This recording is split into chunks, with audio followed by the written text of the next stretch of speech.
එහෙනම් යාළුවනේ අපි කිරිපිටි පූජාවට යන ගමන් ඉන්නේ කතරගම.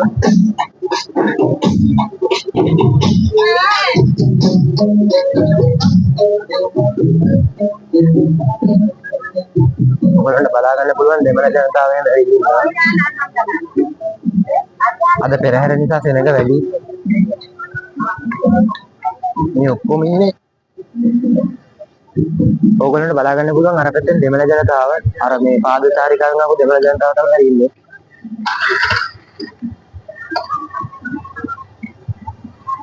එහෙනම් යාළුවනේ අපි තව ටිකක් ඉස්සරහට ගිහිල්ලා හමු වෙමු. මැණික් ගංගාවේ සෙනඟ අධිකයි.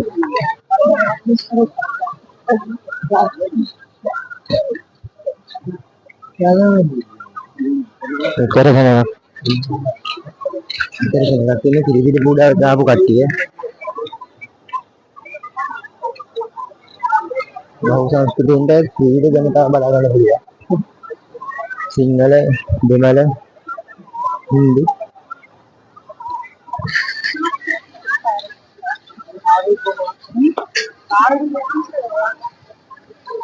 ඉතින්ගේ පාර්ලිමේන්තුවේ කොට වෙලා දේවාලයේ පිටි ස්ථාන තමයි ඉන්නේ.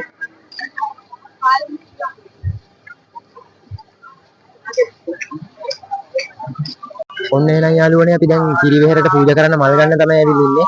කතරගම මල් කඩ කියුවන් ඉතින් කොහොමද ප්‍රසිද්ධයිනේ. අපි දැන් මේ මල් කඩ පෙරිය ළඟ තමයි ඉන්නේ.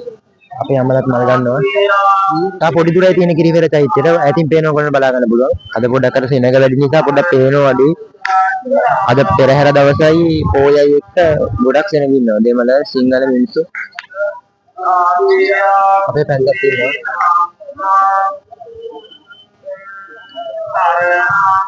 අපි මල් ගත්තා. ඔයගොල්ලන්ට පෙන්නයි මල්.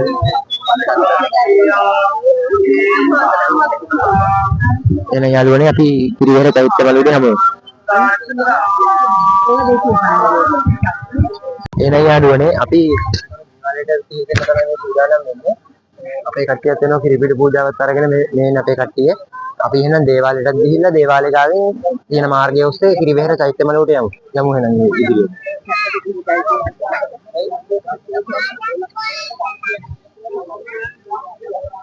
අද පෙරහැර දවස නිසා ගොඩක් සෙනඟ ඉන්නවා.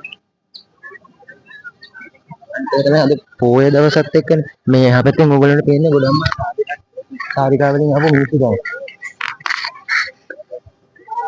එහෙනම් යාළුවනේ අපි ඉදිරියේදී යමු. බලන්න යාළුවනේ මේ කිරිවෙහෙර යනකොට දේවාලයේ ආශ්‍රිත වෙන්න සෙනඟ කොහමද කියලා. අද පොය දවස නිසා මාර සෙනඟක් තමයි.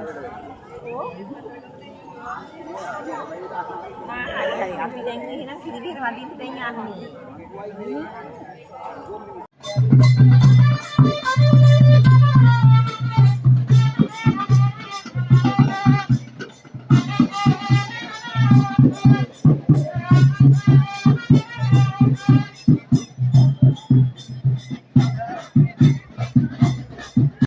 එහෙනම් යාළුවනේ අපි දේවාල භූමිය පහු කළා කිරිවෙහෙර චෛත්‍ය මළුවට යන ගමන් තමයි ඉන්නේ. ඔය ඉස්සරහින් පේන්නේ අපිත් එක්ක යන කට්ටිය අම්මලා එහෙම. බලන්න යාළුවනේ ඉන්න සෙනඟ කොහොමද.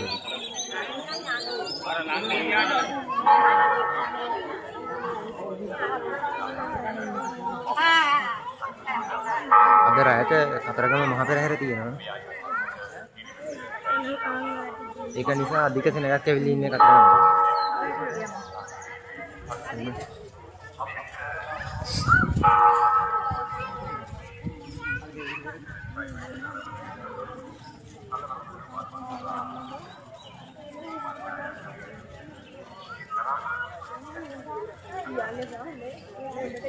ඔයගොල්ලන්ට පේනවා ඉතින් කොච්චර සෙනඟක් ඉන්නවද කියලා.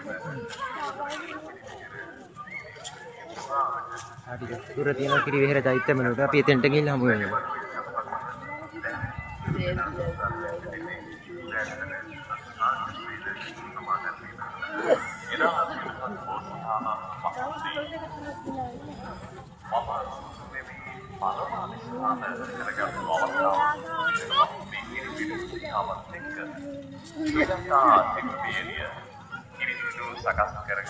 දැන් ඉඳලා කට්ටිය පෙරහැරට ලෑස්ති වෙලා ඉන්නේ.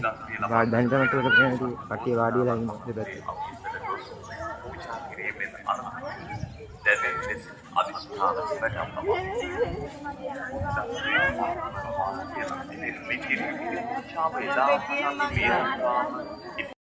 එහෙනම් යාළුවනේ ලංකාවේ උපසම්පදාව යළි ඇති කිරීම එවැගේම භික්ෂූන් වහන්සේලාට නිදානෝත්සවය එවැගේම ලක්දිව සාමණේර හිමිවරුන්ට උපසම්පදාව ලබා දීම ආදී වශයෙන් අද මේ පොහොය දවසේ වැදගත්කම් රැසක් තිබෙනවා. ඒ වගේම තවත් වැදගත්කමක් තමයි ඇසළ පෙරහැර මංගල්‍යයන් ආරම්භ වීමක් සිදුවන්නේ මේ උතුම් වූ පොහොය දවසේ ඉඳලා. ජාත රූප රජත පටිඝානා වේරමණී සික්ඛාපදං සමාදියාමි. ඉමානි දස සික්ඛාපදානි සමාදියාමි. ඉමානි දස සික්ඛාපදානි සමාදියාමි. ඉමානි දස සික්ඛාපදානි සමාදියාමි. හොඳයි දැන් එහෙනම් අපි ආගමික වතාවත් වලට සහභාගී වෙලා කිරිවෙහෙර චෛත්‍යයේ පිටත මළුවෙන් ඇවිදගෙන යනවා මේ වන්දනා කරන්න.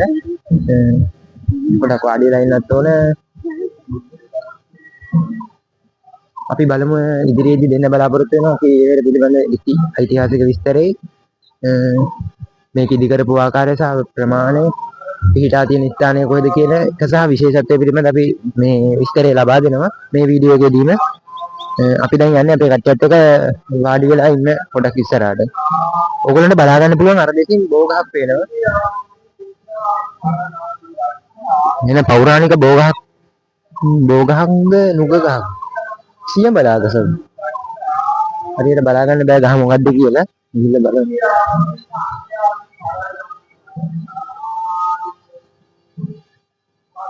ගොඩක්ම සෙනග වැඩියද මේ පෙරහැර සහ පෝය නිසා. ඒකයි තියෙන ප්‍රශ්නේ.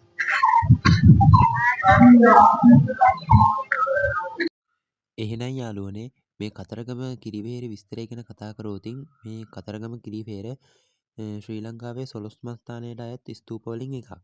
ඒක ඉදි කරලා තියෙන්නේ දේවානම්පියතිස්ස රජතුමාගේ සොහොයුරියක වන මහා නාග කුමරුන් විසින්. කිස්තුපුල්ල පළවෙනි සියවසේදී පමණ තමයි කරලා තියෙන්නේ. මේක ගරාවැටීම් වලින් පස්සේ ගොඩනගන අරන් තියෙන්නේ 1961 වර්ෂයේදී. මේ චෛත්‍යයේ උස ගැන කතා කරෝතින් ඒ අඩි 95ක උසකින් යුතුයි. පළල ගැන කතා කරෝටින් වට ප්‍රමාණය අඩි 280ක් පමණ වෙනවා. මෙහි මේ නිදන්ගත කරලා තියෙන්නේ ගෞතම බුදුන් වහන්සේගේ කේශ ධාතුන් වහන්සේ. ඒ කියන්නේ අභිනිෂ්ක්‍රමණය කරන අවස්ථාවේදී කපන ලද කෙස් සහ මගුල් කඩුවක් සහ බුදුරජාණන් වහන්සේ භාවිතා කළ පුටුවක්ද මේ චෛත්‍ය තුල නිදන් කරලා තියෙනවා කියලා සඳහන් වෙනවා.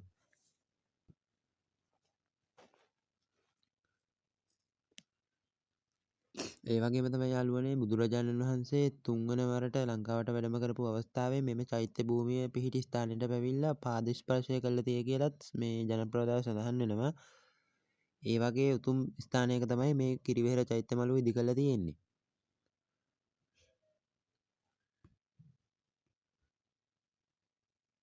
එහෙනම් යාළුවනේ කිරිවෙහෙර චෛත්‍ය මළුවේ ඉදිරියට යන ගමන්ම අපි මේ වීඩියෝ එක නිමා ගමු.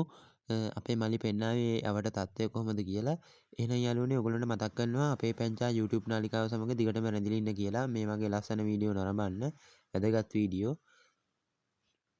එහෙනම් යාළුවනේ අපි තවත් මේ වගේ මේ අලංකාර වීඩියෝ දර්ශනයකින් නැවත හමු වෙන බලාපොරොත්තු වෙන අදට සමුගන්නවා. ඔබ සැමට ස්තුතියි.